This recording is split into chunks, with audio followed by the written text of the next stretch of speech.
ਵਾਹਿਗੁਰੂ ਜੀ ਕਾ ਖਾਲਸਾ ਵਾਹਿਗੁਰੂ ਜੀ ਕੀ ਫਤਿਹ। ਮੈਂ ਤੁਹਾਡੀ ਹੋਸਟ ਪ੍ਰੀਤ ਕੌਰ ਨਿਊਜ਼ ਟੀਵੀ 84 ਦੇ ਨਾਲ। ਵੀਅਰਸ 27 ਜੁਲਾਈ ਦੀ ਸਵੇਰੇ ਦੀਨਾਨਗਰ ਥਾਣੇ 'ਚ ਦਾਖਲ ਹੋਏ ਅਗਿਆਤ ਹਥਿਆਰਬੰਦ 3 ਵਿਅਕਤੀਆਂ ਨਾਲ 12 ਘੰਟੇ ਚੱਲੇ ਮੁਕਾਬਲੇ ਵਿੱਚ ਇਹ 3 ਵਿਅਕਤੀ ਮਾਰੇ ਗਏ, ਜਦਕਿ ਬਹੁਤ ਸਾਰੇ ਬੇਕਸੂਰ ਸਿਵਿਲੀਅਨਸ ਤੇ ਪੁਲਿਸ ਅਧਿਕਾਰੀ ਵੀ ਮਾਰੇ ਗਏ। ਦੀਨਾਨਗਰ 'ਚ ਇਸ ਹਮਲੇ ਅਤੇ ਪੁਲਿਸ ਕਾਰਵਾਈ ਨੂੰ ਬਾਦਲ ਨੇ ਰਾਸ਼ਟਰ ਦੀ ਜਿੱਤ ਦੱਸਿਆ ਹੈ। ਸੋ ਵੀਅਰਸ, ਕੀ ਇਹ ਸੱਚਮੁੱਚ ਅਤਵਾਦੀ ਹਮਲਾ ਸੀ ਜਾਂ ਫਿਰ ਇਸ ਪਿੱਛੇ ਹੋਰ ਕੋਈ ਸਾਜ਼ਿਸ਼ ਹੈ? ਇਸ ਸੰਬੰਧੀ ਅੱਜ ਅਸੀਂ ਵਿਸ਼ੇਸ਼ ਗੱਲਬਾਤ ਕਰਨ ਜਾ ਰਹੇ ਹਾਂ ਇੰਟਰਨੈਸ਼ਨਲ ਪੋਲਿਟਿਕਸ ਦੇ ਮਾਹਿਰ ਡਾਕਟਰ ਇਕਤਦਾਰ ਕਰਾਮਤ ਚੀਮਾ ਜੀ ਨਾਲ, ਜਿਹੜੇ ਕਿ ਇਸ ਵੇਲੇ ਇੰਗਲੈਂਡ ਤੋਂ ਸਾਡੇ ਨਾਲ ਫੋਨ ਲਾਈਨ ਤੇ ਜੁੜ ਚੁੱਕੇ ਨੇ। ਜੀ ਵੀਰ ਜੀ, ਵਾਹਿਗੁਰੂ ਜੀ ਕਾ ਖਾਲਸਾ ਵਾਹਿਗੁਰੂ ਜੀ ਕੀ ਫਤਿਹ। ਵਾਹਿਗੁਰੂ ਜੀ ਕਾ ਖਾਲਸਾ ਵਾਹਿਗੁਰੂ ਜੀ ਕੀ ਫਤਿਹ। ਭੈਣ ਜੀ ਜੀ ਵੀਰ ਜੀ, ਸਭ ਤੋਂ ਪਹਿਲਾਂ ਤਾਂ ਅਸੀਂ ਦੀਨਾਨਗਰ ਵਾਲੀ ਘਟਨਾ ਤੇ ਹੀ ਤੁਹਾਡੇ ਵਿਚਾਰ ਲੈਣਾ ਚਾਹਾਂਗੇ ਕਿ ਇਹ ਘਟਨਾ ਕੀ ਹੈ, ਇਸ ਪਿੱਛੇ ਕੌਣ ਹੈ, ਕਿ ਇਹ ਸੱਚਮੁੱਚ ਅਤਵਾਦੀ ਹਮਲਾ ਸੀ ਜਾਂ ਫਿਰ ਇਹ ਏਜੰਸੀਆਂ ਦੀ ਸੋਚੀ ਸਮਝੀ ਸਾਜ਼ਿਸ਼ ਹੈ? ਇਸ ਬਾਰੇ ਸਾਨੂੰ ਜਾਣਕਾਰੀ ਦਿਓ। ਇਹਦੇ ਵਿੱਚ ਕੋਈ ਸ਼ੱਕ ਨਹੀਂ ਕਿ ਅਤਵਾਦੀ ਹਮਲਾ ਹੈ। ਔਰ ਅਤਵਾਦ ਜਿਹੜਾ ਹੈ ਉਹ ਜ਼ਰੂਰੀ ਨਹੀਂ ਕਿ ਲੋਕਾਂ ਦੀ ਤਰਫੋਂ ਹੋਵੇ। ਕਈ ਵਾਰੀ ਰਿਆਸਤਾਂ, ਸਟੇਟਸ, ਉਸ ਮੁਲਕ ਦੀਆਂ ਏਜੰਸੀਆਂ ਵੀ ਅਤਵਾਦ ਕਰਾਉਂਦੀਆਂ ਨੇ, ਆਪਣੇ ਲੋਕਾਂ ਨੂੰ ਮਰਵਾਉਂਦੀਆਂ ਨੇ ਜੀ। ਅਗਰ ਤੁਸੀਂ ਥੋੜਾ ਜਿਹਾ ਜਿਹੜੇ ਲੋਕ ਅਤਵਾਦ ਦੇ ਬਾਰੇ ਲਿਖਦੇ ਆ ਜਾਂ ਪੜ੍ਹਦੇ ਆ, ਇੱਕ ਅਤਵਾਦ ਦੀ ਡੈਫੀਨੇਸ਼ਨ ਦੇ ਵੱਲ ਬੜਾ ਵੱਡਾ ਨਾਂ ਹੈ ਪ੍ਰੋਫੈਸਰ ਮਾਈਕਲ ਵੁਲਜ਼ਰ। ਉਹ ਇੱਥੇ ਅਮਰੀਕਾ ਦੇ ਹੀ ਪ੍ਰੋਫੈਸਰ ਹੈਗੇ ਨੇ, ਐਡਵਾਂਸ ਸਟੱਡੀਜ਼ ਪ੍ਰਿੰਸਟਨ ਦੇ ਪ੍ਰੋਫੈਸਰ ਨੇ। ਉਹਨਾਂ ਨੇ ਬੜੀ ਸੋਹਣੀ ਅਤਵਾਦ ਦੀ ਡੈਫੀਨੇਸ਼ਨ ਕੀਤੀ ਆ ਕਿ 3 ਤਰ੍ਹਾਂ ਦੇ ਅਤਵਾਦ 3 ਤਰ੍ਹਾਂ ਦਾ ਹੁੰਦਾ। ਇੱਕ ਉਹ ਜਿਹੜਾ ਗਰੁੱਪ ਕਰਦੇ ਆ। ਦੂਸਰਾ ਅਤਵਾਦ ਉਹਨਾਂ ਨੇ ਬੜਾ ਅਹਿਮ ਦੱਸਿਆ, ਉਹ ਹੁੰਦਾ ਜਿਹੜਾ ਰਿਆਸਤਾਂ ਜਾਂ ਅਥਾਰਟੇਰੀਅਨ ਟੋਟੈਲੇਰੀਅਨ ਗਵਰਨਮੈਂਟਸ ਆਪਣੇ ਹੀ ਸਿਟੀਜ਼ਨਸ ਦੇ ਉੱਤੇ ਖੁਦ ਥੋਪ ਦਿੰਦੀਆਂ ਆਪਣੇ ਮਕਸਦ ਪੂਰੇ ਕਰਨ ਲਈ। ਤਾਂ ਅਤਵਾਦ ਤੇ ਹੈ, ਪਰ ਇਹ ਅਤਵਾਦ ਜਿਹਨਾਂ ਲੋਕਾਂ ਨੂੰ ਜਾਣ ਗਈ ਹੈ, ਮੇਰਾ ਖਿਆਲ ਹੈ ਕਿ ਬਾਹਰੋਂ ਨਹੀਂ ਆਇਆ। ਇੰਡੀਅਨ ਸਰਕਾਰ ਨੇ ਖੁਦ ਹੀ ਇਹ ਅਤਵਾਦ ਆਪਣੇ ਲੋਕਾਂ ਤੇ ਇੰਪੋਜ਼ ਕੀਤਾ ਹੈ, ਇੱਕ ਡਰਾਮਾ ਕੀਤਾ ਹੈ। ਕਿਉਂਕਿ ਇਹ ਵਾਕਿਆ ਹੈ ਤਾਂ ਛੋਟਾ ਜਿਹਾ, ਯਾਨੀ ਲੇਕਿਨ ਅਗਰ ਤੁਸੀਂ ਦੇਖੋ ਕਿ ਇਹਨੂੰ ਇੰਡੀਆ ਦੀ ਜਿਹੜੀ ਇੰਟਰਨਲ ਪੋਲਿਟਿਕਸ ਹੈ ਇਸ ਵੇਲੇ, ਬਾਪੂ ਸੂਰਤ ਸਿੰਘ ਖਾਲਸਾ ਦਾ ਜਿਹੜਾ ਸੰਘਰਸ਼ ਹੈ ਔਰ ਜਿਹੜਾ ਇਸ ਵੇਲੇ ਉਸ ਖਿੱਤੇ ਦੀ ਪੋਲਿਟਿਕਸ ਹੈ, ਉਹਦੇ ਵਿੱਚ ਅਗਰ ਇਹਨੂੰ ਸਮਝਣ ਦੀ ਕੋਸ਼ਿਸ਼ ਕਰੋ ਤਾਂ ਤੁਹਾਨੂੰ ਪੂਰੀ ਕਹਾਣੀ ਬੜੇ ਆਰਾਮ ਨਾਲ ਸਮਝ ਆ ਜਾਂਦੀ ਹੈ। ਹੁਣ ਤੁਸੀਂ ਇਹ ਦੇਖੋ ਕਿ ਅਤਵਾਦ ਅਗਰ ਕਿਸੇ ਹੋਰ ਨੇ ਸਪਾਂਸਰ ਕੀਤਾ ਹੋਵੇ, ਲੈਟਸ ਸੇ ਕਿਹਾ ਜਾ ਰਿਹਾ ਕਿ ਪਾਕਿਸਤਾਨ ਨੇ ਸਪਾਂਸਰ ਕੀਤਾ ਜਾਂ ਲਸ਼ਕਰ-ਏ-ਤੈਬਾ ਨੇ ਕੀਤਾ। ਹੁਣ ਅਤਵਾਦ ਜਿਹਨੂੰ ਕਿਸੇ ਮੁਲਕ ਦੇ ਵਿੱਚ ਕੋਈ ਦੂਸਰਾ ਮੁਲਕ ਕਰਾਉਂਦਾ ਜਾਂ ਕਿਸੇ ਦੂਸਰੇ ਮੁਲਕ ਦੀ ਏਜੰਸੀ ਕਰਵਾਉਂਦੀ, ਤਾਂ ਉਹਦੇ ਪਿੱਛੇ ਕੁਝ ਮਕਸਦ ਹੁੰਦੇ ਆ ਨਾ। ਮਕਸਦ ਇਹ ਹੁੰਦਾ ਵੀ ਉਸ ਮੁਲਕ ਦੀ ਇਕਨੋਮੀ ਨੂੰ ਡਿਸਟਰਬ ਕਰਨਾ, ਉਸ ਮੁਲਕ ਦੇ ਵਿੱਚ ਇੱਕ ਸੈਂਸ ਆਫ ਇਨਸਿਕਿਉਰਿਟੀ ਪੈਦਾ ਕਰਨਾ, ਜਾਂ ਉਸ ਮੁਲਕ ਨੂੰ ਦੁਨੀਆ ਦੇ ਵਿੱਚ ਇਸ ਤਰ੍ਹਾਂ ਬਣ ਦੇਣਾ ਕਿ ਉੱਥੇ ਕੋਈ ਇਨਵੈਸਟਮੈਂਟ ਨਾ ਆਏ। ਇਹ ਮਕਸਦ ਹੁੰਦੇ ਆ ਜਦੋਂ ਕੋਈ ਦੇਸ਼ ਦੂਸਰੇ ਦੇਸ਼ ਦੇ ਬਾਰੇ ਅਤਵਾਦ ਕਰਦਾ। ਪਰ ਉਹਦੇ ਵਾਸਤੇ ਫਿਰ ਟਾਰਗੇਟ ਵੀ ਵੱਡੇ ਚੁਣੇ ਜਾਂਦੇ ਆ। ਉਹਦੇ ਵਿੱਚ ਇਹ ਨਹੀਂ ਹੁੰਦਾ ਵੀ ਇੱਕ ਛੋਟੇ ਜਿਹੇ ਟਾਊਨ ਦੇ ਪੁਲਿਸ ਸਟੇਸ਼ਨ ਦੇ ਵਿੱਚ ਜਾ ਕੇ ਜਿਹੜਾ ਨਾ 7-8 ਬੰਦੇ ਮਾਰ ਦਿੱਤੇ ਜਾਣ। ਉਹਦੇ ਵਾਸਤੇ ਫਿਰ ਵੱਡੇ ਟਾਰਗੇਟ ਚੁਣੇ ਜਾਂਦੇ। ਜਿਸ ਤਰ੍ਹਾਂ ਰਾਹ ਨੇ ਪਾਕਿਸਤਾਨ ਦੇ ਵਿੱਚ ਅਤਵਾਦ ਫੈਲਾਇਆ ਤੇ ਉਹਦੇ ਨਿਸ਼ਾਨੇ ਕੀ ਸੀ? ਉਹਦੇ ਨਿਸ਼ਾਨੇ ਸੀ ਜਿਸ ਤਰ੍ਹਾਂ ਕਰਾਚੀ ਦੇ 에ਅਰਪੋਰਟ ਦੇ ਉੱਤੇ ਹਮਲਾ ਕਰਾਇਆ ਗਿਆ, ਰਾਹ ਨੇ ਕਰਾਇਆ। ਪਾਕਿਸਤਾਨ ਦੇ ਆਰਮੀ ਹੈਡਕੁਆਟਰ ਨੂੰ ਨਿਸ਼ਾਨਾ ਬਣਾਇਆ ਗਿਆ ਤਾਂ ਕਿ ਦੁਨੀਆ ਨੂੰ ਇਹ ਦੱਸਿਆ ਜਾਏ ਕਿ ਇੱਥੇ ਅਤਵਾਦ ਇੰਨਾ ਹੈ, ਇੱਥੇ ਨਾ ਇਨਵੈਸਟਮੈਂਟ ਕਰੋ, ਨਾ ਇੱਥੇ ਆਓ, ਇਹ ਮੁਲਕ ਜਿਹੜਾ ਫੇਲ ਹੋ ਰਿਹਾ। ਸੋ ਜਿਸ ਵੇਲੇ ਕਿਸੇ ਰਿਆਸਤ ਨੇ ਕਿਸੇ ਦੂਸਰੀ ਰਿਆਸਤ 'ਚ ਅਤਵਾਦ ਕਰਾਉਣਾ ਹੋਵੇ ਤਾਂ ਉਹ ਫਿਰ ਟਾਰਗੇਟ ਵੱਡੇ ਮਿੱਥਦੀ ਆ, ਉਹ ਏਡੇ ਛੋਟੇ ਟਾਰਗੇਟਸ ਨਹੀਂ ਬਣਾਉਂਦੀ। ਹੁਣ ਇਹ ਪੰਜਾਬ 'ਚ ਕਿਉਂ ਵਾਪਰਿਆ? ਮੈਂ ਇਹਦਾ ਕਾਰਨ ਸਭ ਤੋਂ ਵੱਡਾ ਪੰਜਾਬ ਦੀ ਸਾਈਟ ਇਸ ਵਾਸਤੇ ਚੁਣੀ ਗਈ, ਪੰਜਾਬ ਦਾ ਜਿਹੜਾ ਸਟੇਟ ਹੈ ਇਸ ਵਾਸਤੇ ਉੱਥੇ ਦੀ ਸਰਕਾਰ ਨੇ ਚੁਣੀ ਆ। ਬਾਪੂ ਸੂਰਤ ਸਿੰਘ ਖਾਲਸਾ ਦਾ ਸੰਘਰਸ਼ ਚੱਲ ਰਿਹਾ, ਸਾਨੂੰ ਸਾਰਿਆਂ ਨੂੰ ਪਤਾ। ਬਾਪੂ ਜੀ ਦੀ ਇਸ ਵੇਲੇ ਜੋ ਹਾਲਤ ਹੈ ਉਹ ਵੀ ਸਾਨੂੰ ਪਤਾ। ਪਰਮਾਤਮਾ ਉਹਨਾਂ ਨੂੰ ਚੜ੍ਹਦੀ ਕਲਾ 'ਚ ਰੱਖੇ। ਪਰ ਜਿਹੜੀ ਉਹਨਾਂ ਦੀ ਫਿਜ਼ੀਕਲ ਸਿਚੁਏਸ਼ਨ ਅਸੀਂ ਦੇਖ ਰਹੇ ਹਾਂ ਟੀਵੀਆਂ ਦੇ ਉੱਤੇ, ਲੱਗਦਾ ਨਹੀਂ ਕਿ ਅਗਰ ਉਹਨਾਂ ਦਾ ਸੰਘਰਸ਼ ਇਸੇ ਤਰ੍ਹਾਂ ਉਹਨਾਂ ਦੀ ਭੁੱਖ ਹੜਤਾਲ ਜਾਰੀ ਰਹੇ ਤਾਂ ਉਹ ਬਹੁਤਾ ਚਿਰ ਜ਼ਿੰਦਾ ਰਹਿਣਗੇ। ਨਾਲ ਇਸ ਤੋਂ ਇਲਾਵਾ ਸਿੱਖ ਜਥੇਬੰਦੀਆਂ ਜਿਸ ਨਾਲ ਇਕੱਠੀਆਂ ਹੋ ਰਹੀਆਂ ਔਰ ਬਾਪੂ ਜੀ ਤੱਕ ਪਹੁੰਚਣ ਦੀ ਕੋਸ਼ਿਸ਼ ਕਰ ਰਹੀਆਂ, ਉਹਨਾਂ ਦੇ ਸੰਘਰਸ਼ ਦਾ ਹਿੱਸਾ ਬਣਨ ਦੀ ਕੋਸ਼ਿਸ਼ ਕਰ ਰਹੀਆਂ, ਉਹ ਇਸ ਲਈ ਇੰਡੀਅਨ ਸਰਕਾਰ ਕੋਲੋਂ, ਪੰਜਾਬ ਦੀ ਸਰਕਾਰ ਕੋਲੋਂ ਕਾਬੂ ਨਹੀਂ ਆ ਰਿਹਾ। ਹੁਣ ਇਸ ਤਰ੍ਹਾਂ ਦਾ ਵਾਕਿਆ ਕਰਾ ਕੇ ਤੇ ਗਵਰਨਮੈਂਟ ਬੜੇ ਆਰਾਮ ਨਾਲ ਕਹਿ ਸਕਦੀ ਹੈ, ਕਿਉਂਕਿ ਇਸ ਪੂਰੀ ਪੰਜਾਬ ਰਿਆਸਤ ਜਿਹੜੀ ਹੈ ਇਹਦੇ 'ਚ ਅਤਵਾਦ ਦਾ ਖਤਰਾ, ਇਸ ਵਾਸਤੇ ਅਸੀਂ ਲੋਕਾਂ ਦੇ ਇਕੱਠੇ ਹੋਣ ਤੇ ਉਹਨਾਂ ਦੇ ਦੀਵਾਨ ਕਰਨ ਦੇ ਉੱਤੇ, ਸੰਗਤਾਂ ਦੇ ਇਕੱਠੇ ਹੋਣ ਤੇ ਪਾਬੰਦੀ ਲਾਉਂਦੇ ਆ, ਕਿਉਂਕਿ ਸਿਕਿਉਰਿਟੀ ਰਿਸਕ ਹੈ। ਸਾਡੀ ਰਿਆਸਤ ਨੂੰ, ਤੇ ਬੜੇ ਆਰਾਮ ਨਾਲ ਇਸ ਚੀਜ਼ ਨੂੰ ਲੌਜਿਕ ਬਣਾ ਕੇ ਇੱਕ ਐਕਸਕਿਊਜ਼ ਕੱਢ ਕੇ ਸਰਕਾਰ ਪਾਬੰਦੀ ਲਾ ਸਕਦੀ ਹੈ। ਦੂਸਰੀ ਗੱਲ ਇਹ ਹੈ ਕਿ ਸੈਂਟਰਲ ਗਵਰਨਮੈਂਟ ਜਿਹੜੀ ਹੈ ਉਹ ਪੰਜਾਬ ਦੀ ਹਕੂਮਤ ਨੂੰ ਅੱਖ ਵਿਖਾ ਸਕਦੀ ਹੈ, ਕਿਉਂਕਿ ਹੁਣ ਦੇਖੋ ਜਿਹੜਾ ਸੁਪਰੀਮ ਕੋਰਟ ਦਾ ਫੈਸਲਾ ਆਇਆ ਹੈ ਸਿਆਸੀ ਬੰਦੀਆਂ ਦੇ ਬਾਰੇ, ਉਹਦੇ ਬਾਅਦ ਪ੍ਰਕਾਸ਼ ਸਿੰਘ ਬਾਦਲ ਦੀ ਹਕੂਮਤ ਤੇ ਬਹੁਤ ਜ਼ਿਆਦਾ ਪ੍ਰੈਸ਼ਰ ਪੈ ਰਿਹਾ ਬਿਲਕੁਲ ਕਿ ਬਹੁਤ ਸਾਰੇ ਤਾਂ ਸਿਆਸੀ ਕੈਦੀ ਐਸੇ ਆ ਜਿਹੜੇ ਡੈਥ ਸੈਂਟੈਂਸ ਇਹਨਾਂ ਨੂੰ ਹੋਈ ਉਹ ਤਾਂ ਉਸ ਫੈਸਲੇ ਦੀ ਪਰਵਿਊ 'ਚ ਨਹੀਂ ਆਉਂਦੇ, ਪਰ ਬਹੁਤ ਸਾਰੇ ਸਿੱਖ ਕੈਦੀ ਇਹੋ ਜਿਹੇ ਹੈ ਨੇ ਜਿਨ੍ਹਾਂ ਨੂੰ ਪੰਜਾਬ ਦੀ ਜਿਹੜੀ ਸਰਕਾਰ ਆ ਉਹ ਰਿਲੀਜ਼ ਕਰ ਸਕਦੀ ਆ। ਪਰ ਹੁਣ ਇਹ ਆ ਵੀ ਇਸ ਤਰ੍ਹਾਂ ਦਾ ਜਿਹਨੂੰ ਅੱਤਵਾਦ ਹੋਏਗਾ ਜਿਹੜਾ ਪ੍ਰੈਸ਼ਰ ਆ ਉਹਨੂੰ ਡਿਫਿਊਜ਼ ਇਹ ਕਹਿ ਕੇ ਕਰ ਦਿੱਤਾ ਜਾਏਗਾ ਕਿ ਦੇਖੋ ਜੀ ਉਹ ਤਾਂ ਅੱਤਵਾਦੀ ਹੈ, ਇੱਥੇ ਅੱਗੇ ਹੀ ਅੱਤਵਾਦ ਦਾ ਡਰ ਹੈ, ਇਹਨਾਂ ਦੇ ਬਾਹਰ ਨਿਕਲਣ ਨਾਲ ਅੱਤਵਾਦ ਹੋਰ ਫੈਲੇਗਾ, ਇਸ ਵਾਸਤੇ ਅਸੀਂ ਇਹਨਾਂ ਨੂੰ ਰਿਲੀਜ਼ ਨਹੀਂ ਕਰ ਰਹੇ। ਤਾਂ ਜੇ ਪ੍ਰਕਾਸ਼ ਸਿੰਘ ਬਾਦਲ ਜਾਂ ਉਹਨਾਂ ਦੀ, ਵੈਸੇ ਤਾਂ ਰੱਬ ਉਹਨਾਂ ਨੂੰ ਅਕਲ ਦੇ, ਆਉਣੀ ਤਾਂ ਨਹੀਂ ਉਹਨਾਂ ਨੂੰ, ਬੜੇ ਦੇਰ ਉਹ ਵੀ ਖਾਲਿਸਤਾਨ ਦੀ ਤਾਂ ਸਿੱਖਾਂ ਦੇ ਰਾਜ ਦੀ ਗੱਲ ਕਰਦੇ ਰਹੇ ਆ, ਪਰ ਦੂਸਰੇ ਪਾਸੇ ਟੁਰ ਪਏ, ਜਿਹੜਾ ਬੜਾ ਅਨਫੋਰਚੂਨੇਟ ਹੈ। ਜੇ ਉਹ ਥੋੜੀ ਜਿਹੀ ਵੀ ਸਿੰਪਥੀ ਦਿਖਾਣ ਆਪਣੇ ਸਿੱਖਾਂ ਪ੍ਰਤੀ ਤਾਂ ਉਹ ਸੂਰਜ ਫਿਰ ਹਕੂਮਤ ਇਹ ਵੀ ਕਰ ਸਕਦੀ ਹੈ ਵੀ ਉੱਥੇ ਗਵਰਨਰ ਰਾਜ ਲਾ ਦੇ, ਐਮਰਜੈਂਸੀ ਲਾ ਦੇ, ਤਾਂ ਪ੍ਰਕਾਸ਼ ਸਿੰਘ ਬਾਦਲ ਦੀ ਹਕੂਮਤ ਨੂੰ ਘਰ ਕਲਾ ਦੇ। ਸੋ ਇਹ ਇੱਕ ਵਾਕਿਆ ਕਰਾ ਕੇ ਉਹਨਾਂ ਨੇ ਇੰਡੀਆ ਦੇ ਜਿਹੜਾ ਇੰਟਰਨਲ ਕੰਟੈਕਸਟ ਹੈ ਉਹਦੇ ਵਿੱਚ ਬਹੁਤ ਕੁਝ ਹਾਸਲ ਕਰਨ ਦੀ ਕੋਸ਼ਿਸ਼ ਕੀਤੀ ਆ। ਇਹ ਤਾਂ ਗੱਲ ਹੋ ਗਈ ਆ ਕਿ ਇੰਡੀਆ ਦੇ ਵਿੱਚ ਜੋ ਇੰਟਰਨਲ ਗੇਮਸ ਹੈਗੇ ਆ, ਇੰਡੀਅਨ ਸਰਕਾਰ ਕੀ ਹਾਸਲ ਕਰਨਾ ਚਾਹੁੰਦੀ ਸੀ ਸਮਲੇ ਤੋਂ। ਹੁਣ ਥੋੜਾ ਬਾਹਰ ਚਲੇ ਜਾਓ, ਤੁਸੀਂ ਥੋੜਾ ਜਿਹਾ ਉਸ ਜਿਹੜਾ ਖਿੱਤਾ ਉਹਦੀ ਇੰਟਰਨੈਸ਼ਨਲ ਪੋਲਿਟਿਕਸ ਤੇ ਉਹਦੀ ਜਿਹੜੀ ਸਾਊਥ ਏਸ਼ੀਅਨ ਰੀਜਨਲ ਪੋਲਿਟਿਕਸ ਆ ਉਹਦੇ ਉੱਤੇ ਦੇਖੋ। ਤੁਸੀਂ ਇਹ ਦੇਖਿਆ ਕਿ ਇਹ ਜਿਹੜਾ ਹਮਲਾ ਸੋ ਕਾਲਡ ਟੈਰਰਿਸਟ ਅਟੈਕ ਹੈ, ਇਹਦੇ ਵਿੱਚ ਜਿਹੜੀਆਂ ਬਾਅਦ ਰਿਲੀਜ਼ ਕੀਤੀਆਂ ਗਈਆਂ ਮੁਖਤਲਿਫ ਫੋਟੋਆਂ ਔਰ ਟੈਰਰਿਸਟ ਦੀਆਂ ਔਰ ਅਸਲੇ ਦੀਆਂ, ਉਹ ਚਾਈਨੀਜ਼ ਗ੍ਰਨੇਡ ਦਿਖਾਏ ਗਏ ਆ। ਇੰਡੀਅਨ ਸਰਕਾਰ ਇਸਟੈਬਲਿਸ਼ ਕਰਨ ਦੀ ਕੋਸ਼ਿਸ਼ ਕਰ ਰਹੀ ਆ ਕਿ ਇੰਡੀਆ ਦੇ ਉੱਤੇ ਪਾਕਿਸਤਾਨ ਤੇ ਚਾਈਨਾ ਰਲ ਕੇ ਟੈਰਰਿਸਟ ਅਟੈਕ ਕਰ ਰਹੇ ਨੇ ਔਰ ਇੰਡੀਆ ਦੇ ਵਿੱਚ ਅੱਤਵਾਦ ਫਰੋਗ ਚਾਹ ਰਹੇ ਨੇ। ਹੁਣ ਆਵਾਮ ਕਿਉਂਕਿ ਸਾਦੀ ਆ, ਮੈਂ ਦੇਖਦਾ ਸੀ ਬਹੁਤ ਸਾਰੇ ਬੰਦੇ ਕਹਿ ਰਹੇ ਸੀ ਕਿ ਲਸ਼ਕਰ ਤੈਅਬਾ ਨੇ ਕੀਤਾ, ਕੋਈ ਕਹਿੰਦਾ ISI ਨੇ ਕੀਤਾ, ਕਿਉਂਕਿ ਸਾਡੇ ਜਿਹੜੇ ਲੋਕ ਇਹ ਇਸ ਤਰ੍ਹਾਂ ਦੇ ਤਬਸਰੇ ਕਰਦੇ, ਮੈਨੂੰ ਤਾਂ ਦੁੱਖ ਨਹੀਂ ਆਉਂਦਾ ਕਿਉਂਕਿ ਨਾ ਉਹ ਪੜ੍ਹਦੇ, ਨਾ ਦੁਨੀਆ ਦੇ ਵਿੱਚ ਕੀ ਇਸ ਵਕਤ ਹੋ ਰਿਹਾ ਉਹਦੇ ਉਹਨਾਂ ਦੀ ਨਜ਼ਰ ਹੈ। ਹਜੇ ਪਿਛਲੇ ਮਹੀਨੇ ਦੀ ਗੱਲ ਹੈ, ਹਜੇ 1 ਮਹੀਨਾ ਹੀ ਹੋਇਆ, 27 ਜੂਨ ਨੂੰ ਇੰਡੀਆ ਨੇ ਇੱਕ ਰੈਜ਼ੋਲੂਸ਼ਨ ਪਾਸ ਕਰਾਉਣ ਦੀ ਕੋਸ਼ਿਸ਼ ਕੀਤੀ ਯੂਨਾਈਟਿਡ ਨੇਸ਼ਨ ਦੀ ਸਿਕਿਉਰਿਟੀ ਕਾਉਂਸਲ ਦੇ ਵਿੱਚ, ਜਿਹਦੇ ਵਿੱਚ ਕਿਹਾ ਗਿਆ ਕਿ ਪਾਕਿਸਤਾਨ ਨੂੰ ਅੱਤਵਾਦੀ ਮੁਲਕ ਕਰਾਰ ਦੇ ਕੇ ਉਹਦੀ ਇਮਦਾਦ ਬੰਦ ਕੀਤੀ ਜਾਏ, ਉੱਤੇ ਸੈਂਕਸ਼ਨ ਲਾਈਆਂ ਜਾਣ। ਤੇ ਉਹਦਾ ਇੰਡੀਆ ਨੇ ਜਵਾਬ ਕੀ ਦਿੱਤਾ, ਉਹਦਾ ਲੌਜਿਕ ਇਹ ਦਿੱਤਾ ਕਿਉਂਕਿ ਪਾਕਿਸਤਾਨ ਦੀ ਇੱਕ ਕੋਰਟ ਨੇ ਜਿਹੜਾ ਜ਼ਕੀਉਰ ਰਹਿਮਾਨ ਲਖਵੀ ਜਿਹੜਾ ਲਸ਼ਕਰ ਤੈਅਬਾ ਦਾ ਕਮਾਂਡਰ ਹੈ ਉਹਦੀ ਜ਼ਮਾਨਤ ਮਨਜ਼ੂਰ ਕੀਤੀ ਹੈ, ਉਹਨੂੰ ਰਿਲੀਜ਼ ਕੀਤਾ ਹੈ, ਜਿਹੜਾ ਕਿ ਬਹੁਤ ਮੈਂ ਖੁਦ ਵੀ ਇਸ ਤਰ੍ਹਾਂ ਦੇ ਅੱਤਵਾਦੀਆਂ ਦੇ ਖੁੱਲੇ ਫਿਰਨ ਦਾ ਹਾਮੀ ਨਹੀਂ, ਪਰ ਐਟ ਦਾ ਐਂਡ ਆਫ ਦਾ ਡੇ ਪਾਕਿਸਤਾਨ 'ਚ ਤੁਸੀਂ ਕੁਛ ਵੀ ਕਹੋ, ਇੰਡੀਅਨ ਜੁਡੀਸ਼ਰੀ ਤੋਂ ਜ਼ਿਆਦਾ ਪਾਕਿਸਤਾਨੀ ਜੁਡੀਸ਼ਰੀ ਆਜ਼ਾਦ ਹੈ। ਜੇ ਉਹਨਾਂ ਨੇ ਕਿਸੇ ਬੰਦੇ ਦੀ ਬੇਲ ਕਰ ਦਿੱਤੀ ਹੈ ਔਰ ਉਹਨੂੰ ਕੋਈ, ਉਹਨਾਂ ਨੇ ਇਹ ਨਹੀਂ ਕਿਹਾ ਕਿ ਇਹਨੂੰ ਅਸੀਂ ਮਾਫ ਕਰ ਦਿੱਤੇ, ਇਹਦੇ ਚਾਰਜਿਸ ਨਹੀਂ, ਉਹਨਾਂ ਨੇ ਉਹਦੀ ਬੇਲ ਕੀਤੀ, ਜ਼ਮਾਨਤ ਕੀਤੀ, ਉਹਨੂੰ ਬੁਨਿਆਦ ਬਣਾ ਕੇ ਇੰਡੀਆ ਨੇ UN ਦੇ ਵਿੱਚ ਰੈਜ਼ੋਲੂਸ਼ਨ ਲਿਆਉਣ ਦੀ ਕੋਸ਼ਿਸ਼ ਕੀਤੀ ਕਿ ਪਾਕਿਸਤਾਨ ਨੂੰ ਅੱਤਵਾਦੀ ਮੁਲਕ ਕਰਾਰ ਦਿੱਤਾ ਜਾਏ, ਪਰ ਚਾਈਨਾ ਨੇ ਉਹ ਜਿਹੜੀ ਰੈਜ਼ੋਲੂਸ਼ਨ ਸੀ ਸਿਕਿਉਰਿਟੀ ਕਾਉਂਸਲ ਜਿਹੜੀ ਆ ਰਹੀ ਸੀ ਉਹਨੂੰ ਵੀਟੋ ਕਰ ਦਿੱਤਾ। ਇਹ ਗੱਲ ਸਿਰਫ 1 ਮਹੀਨੇ ਪਹਿਲਾਂ ਦੀ ਹੈ, 27 ਜੂਨ ਦੀ ਗੱਲ ਆ, ਤਾਂ ਅੱਜ ਅਸੀਂ 28 ਜੁਲਾਈ ਨੂੰ ਗੱਲ ਕਰ ਰਹੇ ਹਾਂ।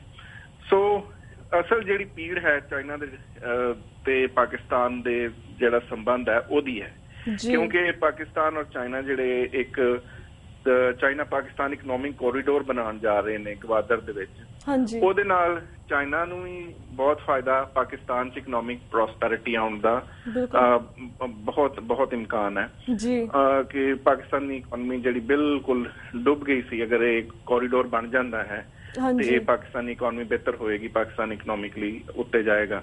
ਇੰਡੀਆ ਨੇ ਖੁਦ ਪਾਕਿਸਤਾਨ 'ਚ ਅੱਤਵਾਦ ਨੂੰ ਬਹੁਤ ਫੈਲਾਇਆ ਕਿ ਕਿਸੇ ਤਰ੍ਹਾਂ ਇਹ ਜਿਹੜੀ ਗਵਾਦਰ ਪੋਰਟ ਆ ਉਹ ਆਪਰੇਸ਼ਨਲ ਨਾ ਹੋ ਸਕੇ। ਕਦੇ ਉੱਥੇ ਰਾਹ ਦੇ ਏਜੰਟਾਂ ਨੇ ਜਿਹੜੇ ਚੀਨੀ ਇੰਜੀਨੀਅਰ ਕੰਮ ਕਰਦੇ ਸੀ ਉਹਨਾਂ ਨੂੰ ਮਰਵਾਇਆ ਹੈ, ਕਦੇ ਬਲੋਚਿਸਤਾਨ ਨੈਸ਼ਨਲ ਆਰਮੀ ਦੇ ਨਾਂ ਤੇ ਜਿਹੜੇ ਸੋ ਕਾਲਡ ਟੈਰਰਿਸਟ ਗਰੁੱਪ ਨੇ ਉਹਨਾਂ ਨੂੰ ਸਪੋਰਟ ਕੀਤਾ, ਫੰਡ ਕੀਤਾ ਹੈ। ਸੋ ਉਹ ਸਾਰਾ ਹੁਣ ਨਾਕਾਮ ਹੋ ਰਿਹਾ ਹੈ ਉਹਨਾਂ ਦੀ ਸਟ੍ਰੈਟੇਜੀ। ਹੁਣ ਇਹ ਚਾਹੁੰਦੇ ਵੀ ਦੁਨੀਆ ਦੇ ਵਿੱਚ ਪਾਕਿਸਤਾਨ ਨੂੰ ਭੰਡਿਆ ਜਾਏ, ਸਿੱਖਾਂ ਨੂੰ ਭੰਡਿਆ ਜਾਏ ਚਾਈਨਾ ਨੂੰ ਇਨਵੋਲਵ ਕੀਤਾ ਜਾਏ ਕਿਸ ਤਰ੍ਹਾਂ, ਔਰ ਦੁਨੀਆ ਨੂੰ ਦੱਸਿਆ ਜਾਏ ਵੀ ਸਾਰੇ ਮਿਲ ਕੇ ਇਸ ਖਿੱਤੇ 'ਚ ਅੱਤਵਾਦ ਫੈਲਾ ਰਹੇ ਆ, ਔਰ ਦੁਨੀਆ ਜਿਹੜੀ ਹੈ ਇਹਨੂੰ ਹੋਰ ਢੰਗ ਨਾਲ ਦੇਖੇ।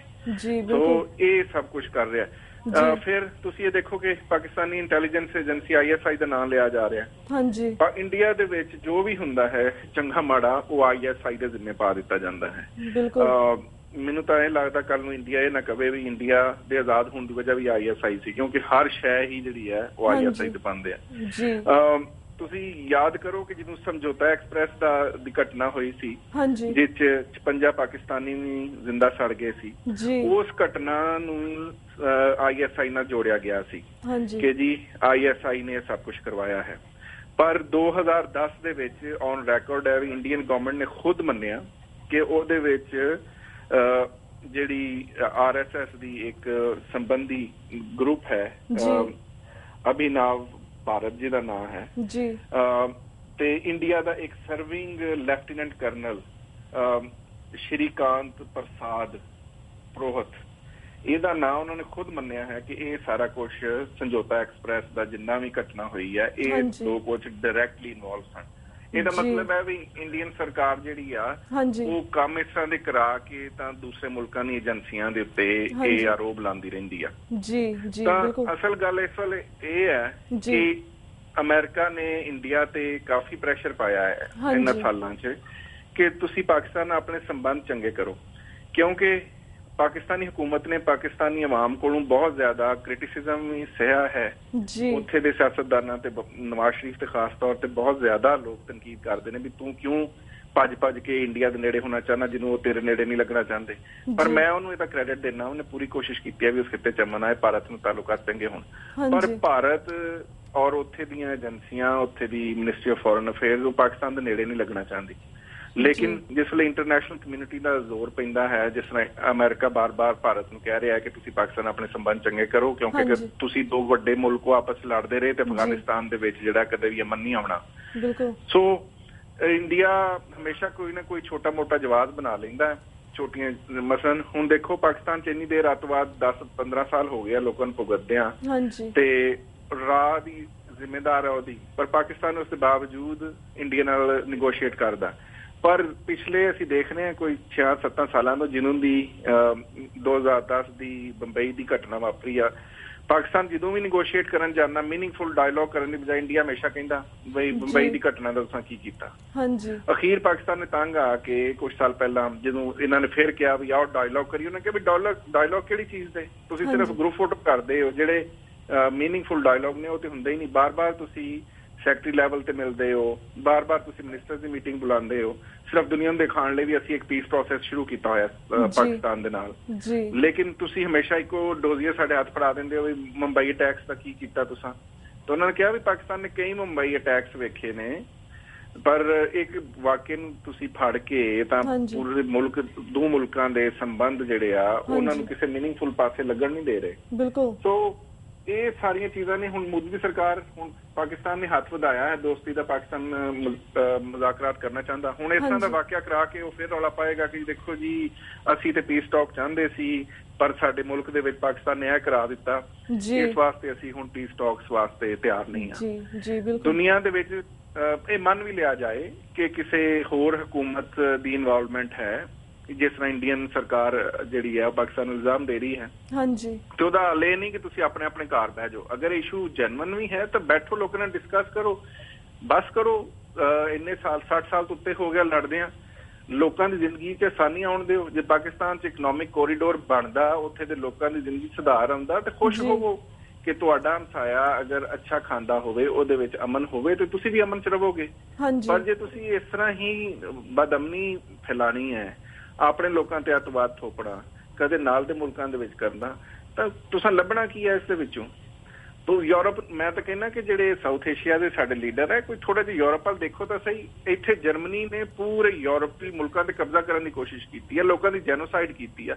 ਕੀ ਇਹ ਮੁਲਕ ਹੁਣ ਆਪਸ 'ਚ ਇਕੱਠੇ ਹੋ ਕੇ ਬੈਠੇ ਨਹੀਂ ਹੋਏ? ਪੂਰਾ ਯੂਰਪ ਜਿਹੜਾ ਯੂਰਪੀਅਨ ਯੂਨੀਅਨ ਦਾ ਹਿੱਸਾ ਇਸੇ ਵਾਸਤੇ ਹੈ ਵੀ ਉਹਨਾਂ ਨੇ ਆਪਣੇ ਜੋ ਕੁਝ ਪਿੱਛੇ ਕੀਤਾ ਉਹ ਭੁਲਾ ਦਿੱਤਾ, ਆਪਣੇ ਲੋਕਾਂ ਦੀ ਭਲਾਈ ਲਈ ਇਕੱਠੇ ਹੋ ਕੇ ਬਹਿ ਗਏ ਆ। ਤੇ ਇੰਡੀਆ ਪਾਕਿਸਤਾਨ ਕਿਉਂ ਨਹੀਂ ਬਹਿ ਸਕਦਾ?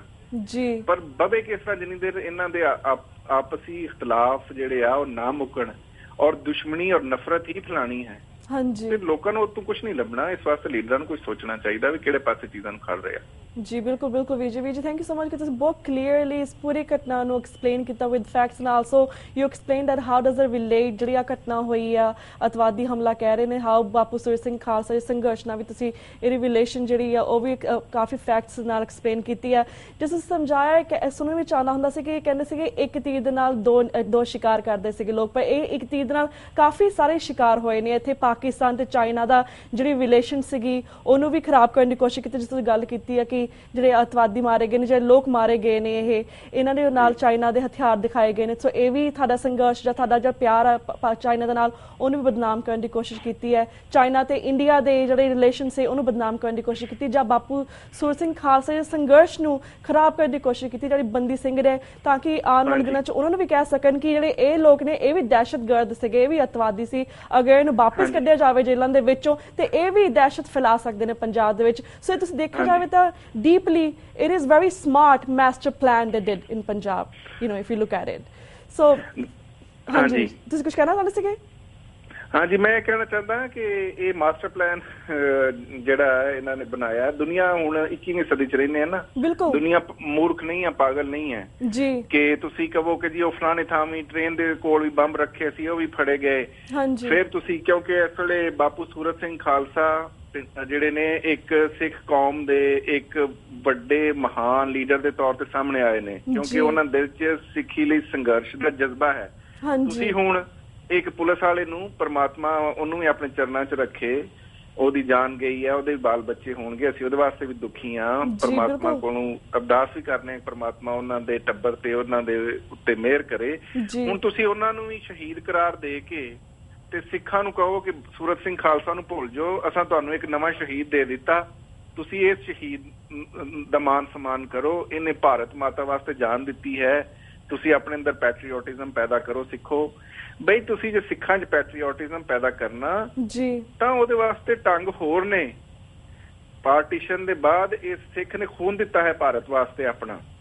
ਇਸ ਸਿੱਖ ਨੇ ਭਾਰਤ ਨੂੰ ਚਾਈਨਾ ਦੇ ਖਿਲਾਫ ਤੇ ਪਾਕਿਸਤਾਨ ਜੰਗ ਜਿਤਵਾਈ ਹੈ। ਇਹ ਜਿਹੜੇ ਸਿੱਖ ਸਨ ਇਹ ਬਹੁਤ ਜ਼ਿਆਦਾ ਪੈਟਰੀਓਟਿਕ ਸਨ, ਇਹਨਾਂ ਭਾਰਤ ਵਾਸਤੇ ਬਹੁਤ ਕੁਰਬਾਨੀਆਂ ਦਿੱਤੀਆਂ ਨੇ।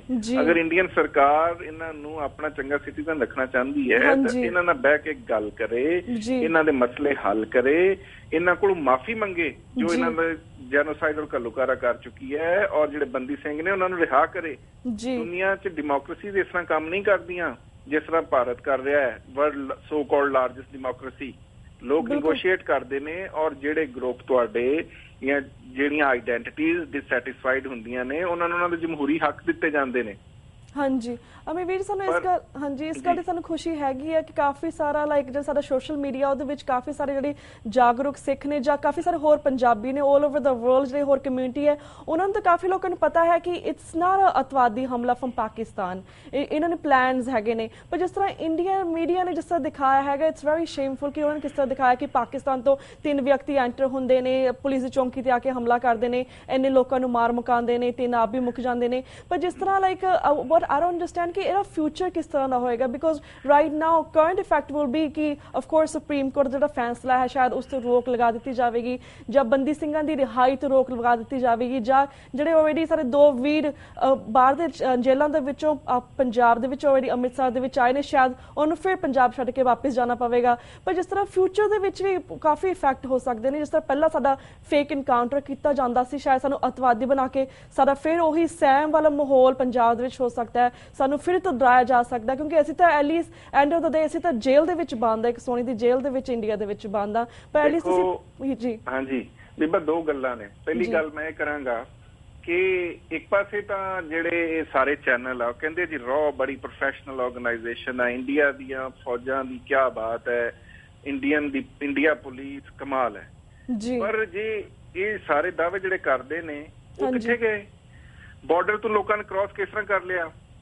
ਚੱਪੇ ਚੱਪੇ ਤੇ ਇੰਡੀਅਨ ਆਰਮੀ ਦੀ ਸਰਵੇਲੈਂਸ ਹੁੰਦੀ ਹੈ, ਚੱਪੇ ਚੱਪੇ ਤੇ ਇੰਡੀਅਨ ਆਰਮੀ ਦਾ ਮਾਰਚ ਹੁੰਦਾ ਹੈ, ਬਾਰਡਰ ਸਿਕਿਉਰਿਟੀ ਫੋਰਸ ਹੈ, ਥਾਂ ਥਾਂ ਖਾਰਦਾਰ ਤਾਰਾਂ ਲੱਗੀਆਂ, ਲੈਂਡ ਮਾਈਨਸ ਵਿਛੀਆਂ ਪਾਕਿਸਤਾਨੀ ਬਾਰਡਰ ਨਾਲ। ਤਾਂ ਇਹ ਜਿਹੜੇ ਬਾਦਲ ਦੀ ਸਰਕਾਰ ਜਾਂ ਹੋਰ ਕਹਿ ਰਿਹਾ ਜੀ ਇਟ ਵਾਜ਼ ਵੈਰੀ ਸਕਸੈਸਫੁਲ, ਸ਼ਾਬਾਸ਼, ਬਹੁਤ ਵਧੀਆ ਕੰਮ ਕੀਤਾ ਲੋਕਾਂ ਨੇ, ਇਹਨਾਂ ਨੂੰ ਤਾਂ ਸ਼ਰਮ ਆਉਣੀ ਚਾਹੀਦੀ ਹੈ। It is failure of the government in every sense of the word. ਬਿਲਕੁਲ। ਜੇ ਤੁਸੀਂ ਇਹ ਕਹੋ ਕਿ ਜੀ ਪਾਕਿਸਤਾਨ ਨੇ ਅੱਤਵਾਦ ਕਰਾਇਆ ਹੈ ਤਾਂ ਵੀ ਤੁਹਾਡਾ ਫੇਲਿਅਰ ਹੈ। ਪਾਕਿਸਤਾਨ ਤੁਹਾਡਾ ਦੁਸ਼ਮਣ ਹੈ ਨਾ, ਤੇ ਉਹਨੇ ਦੁਸ਼ਮਣ ਕੋਲੋਂ ਫਿਰ ਤੁਹਾਨੂੰ ਹੁਸ਼ਿਆਰ ਰਹਿਣਾ ਚਾਹੀਦਾ। ਫਿਰ ਤੁਹਾਡੀਆਂ ਏਜੰਸੀਆਂ ਕੀ ਕਰਦੀਆਂ ਰਹਿ ਗਈਆਂ? ਉਹ ਕਿਸ ਤਰ੍ਹਾਂ ਅੰਦਰ ਆ ਗਏ? ਉਹਨਾਂ ਨੇ ਤਿੰਨਾਂ ਬੰਦਿਆਂ ਨੇ ਤੁਹਾਨੂੰ ਵਕਤ ਪਾ ਕੇ ਰੱਖ ਦਿੱਤਾ। ਉਸ ਤਰ੍ਹਾਂ ਵੀ ਤੁਹਾਡਾ ਫੇਲਿਅਰ ਹੈ। ਔਰ ਅਗਰ ਇੰਡੀਅਨ ਸਰਕਾਰ ਨੇ ਖੁਦ ਕਰਾਇਆ ਹੈ ਤੇ ਫਿਰ ਵੀ ਬੜੀ ਸ਼ਰਮ ਦੀ ਗੱਲ ਹੈ।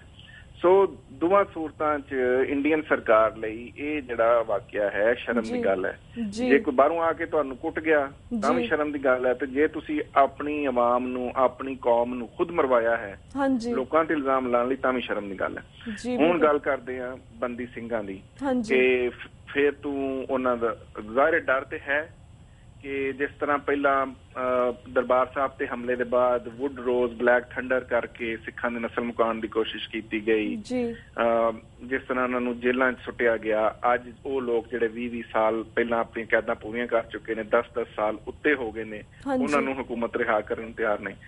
ਪਰ ਜਦੋਂ ਅਸੀਂ TV 84 ਤੇ ਗੱਲ ਕਰਨੇ, ਮੇਰਾ ਖਿਆਲ ਹੈ ਇੰਡੀਅਨ ਸਰਕਾਰ ਵੀ ਸੁਣਦੀ ਹੋਏਗੀ ਔਰ ਉਹਨਾਂ ਦੀ ਏਜੰਸੀਆਂ ਵੀ ਸੁਣਦੀਆਂ ਹੋਣਗੀਆਂ। ਮੈਂ ਉਹਨਾਂ ਨੂੰ ਇਹ ਕਹਿਣਾ ਚਾਹੁੰਦਾ ਕਿ ਭਾਈ ਜੀ ਇਹ 21ਵੀਂ ਸਦੀ ਹੈ, ਇਹ 1984 ਨਹੀਂ ਹੈ, ਇਹ 2015 ਹੈ। ਅੱਜ ਜਿਹੜਾ ਸਿੱਖ ਡਾਇਸਪੋਰਾ ਬਾਹਰ ਬੈਠਾ, ਜਿਹੜੇ ਲੋਕ ਸੰਘਰਸ਼ ਨਾਲ ਜੁੜੇ ਬਾਹਰ ਬੈਠੇ, ਉਹ ਐਡੀ ਆਸਾਨੀ ਨਾਲ ਹੁਣ ਸਿੱਖਾਂ ਦਾ ਘੱਲੂਕਾਰਾ ਨਹੀਂ ਹੋਣ ਦੇਣਗੇ। ਸੋ ਅਗਰ ਤੁਹਾਡੇ ਦਿਲ 'ਚ ਇਹ ਹੈ ਕਿ ਤੁਸੀਂ ਇਸ ਤਰ੍ਹਾਂ ਦੇ ਪੁੱਠੇ ਸਿੱਧੇ ਵਾਕੇ ਕਰਕੇ ਉਹਨਾਂ ਦਾ ਇਲਜ਼ਾਮ ਸਿੱਖਾਂ ਤੇ ਲਾ ਕੇ ਤੇ ਸਿੱਖਾਂ ਨੂੰ ਮਾਰ ਦਿਓ, ਸਿਰਫ ਜਾਨੂ ਹੀ ਨਾ ਮਾਰੋ ਬਲਕਿ ਉਹਨਾਂ ਦੇ ਸਿਰ ਇੱਕ ਹੋਰ ਬਹੁਤ ਵੱਡਾ ਇਲਜ਼ਾਮ ਮਾਰ ਦਿਓ ਕਿ ਜੀ ਉਹ ਤਾਂ ਟੈਰਰਿਸਟ ਆ, ਉਹ ਤਾਂ ਅੱਤਵਾਦੀ ਆ, ਇਸ ਤਰ੍ਹਾਂ ਹੁਣ ਨਹੀਂ ਹੋਣਾ। ਇਹ ਬਹੁਤ ਔਖਾ ਹੋਊਗਾ।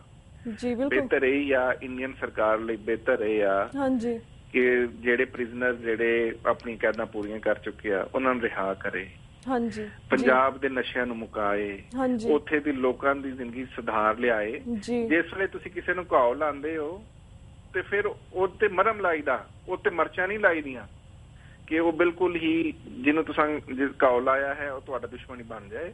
ਸੋ ਇਹਨਾਂ ਕੰਮਾਂ 'ਚ ਕੁਛ ਨਹੀਂ ਮਿਲਣਾ ਔਰ ਇੰਡੀਅਨ ਸਰਕਾਰ ਨੂੰ ਚਾਹੀਦਾ ਕਿ ਇਸ ਤਰ੍ਹਾਂ ਦੀ ਕੋਈ ਕੋਸ਼ਿਸ਼ ਨਾ ਕਰੇ।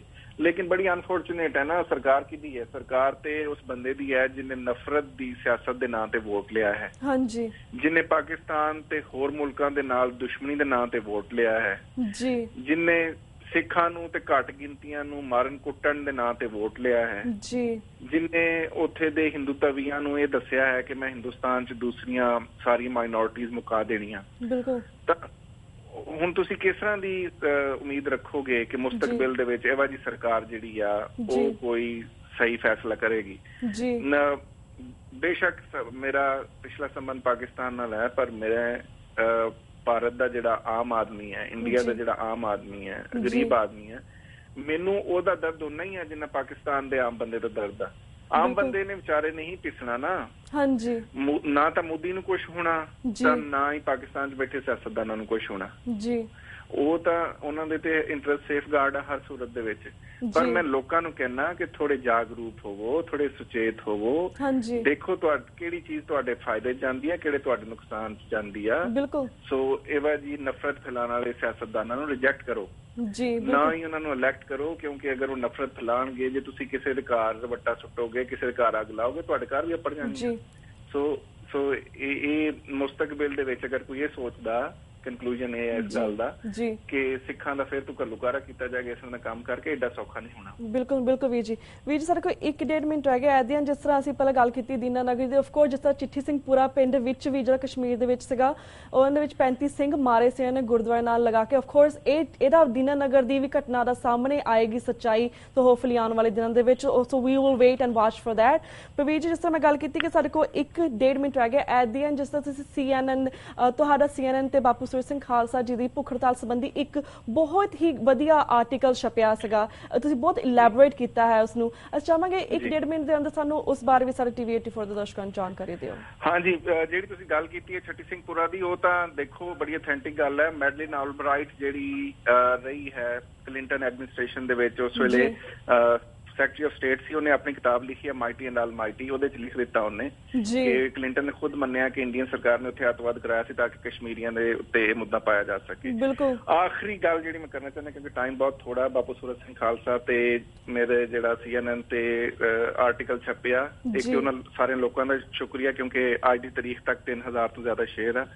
ਮੈਂ ਇਹ ਕਹਿਣਾ ਚਾਹੁੰਦਾ ਕਿ ਬਾਪੂ ਸੂਰਤ ਸਿੰਘ ਖਾਲਸਾ ਨਾਲ ਅਸੀਂ ਸਾਰੇ ਜੁੜੇ ਹਾਂ, ਲੇਕਿਨ ਅਸੀਂ ਅਸਲ 'ਚ ਉਹਨਾਂ ਦੇ ਕਾਜ਼ ਨੂੰ ਸਾਨੂੰ ਅੱਗੇ ਲੈ ਕੇ ਤੁਰਨਾ ਚਾਹੀਦਾ।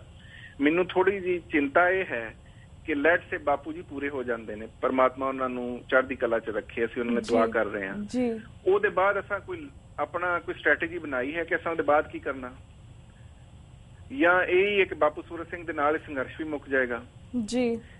ਇਹ ਇਸ ਵਕਤ ਸਿੱਖ ਸੰਗਤਾਂ ਨੂੰ ਸੋਚਣ ਦੀ ਜ਼ਰੂਰਤ ਹੈ ਵੀ ਇਹਨਾਂ ਨੇ ਕੋਈ ਸਟ੍ਰੈਟੇਜੀ ਇਵੋਲਵ ਕਰਨ, ਕੋਈ ਲੋਕਾਂ ਦੇ ਸਾਹਮਣੇ ਇੱਕ ਕਲੀਅਰ ਸਟ੍ਰੈਟੇਜੀ ਲੈ ਕੇ ਆਉਣ ਕਿ ਅਗਰ ਬਾਪੂ ਜੀ ਨਹੀਂ ਰਹਿੰਦੇ ਜਾਂ ਉਹਨਾਂ ਨੂੰ ਕੁਝ ਹੋ ਜਾਂਦਾ ਹੈ ਤੇ ਫਿਰ ਉਹਨਾਂ ਨੇ ਆਪਣੀ ਜ਼ਿੰਦਗੀ ਕਿਹਦੇ ਵਾਸਤੇ ਦਿੱਤੀ ਹੈ?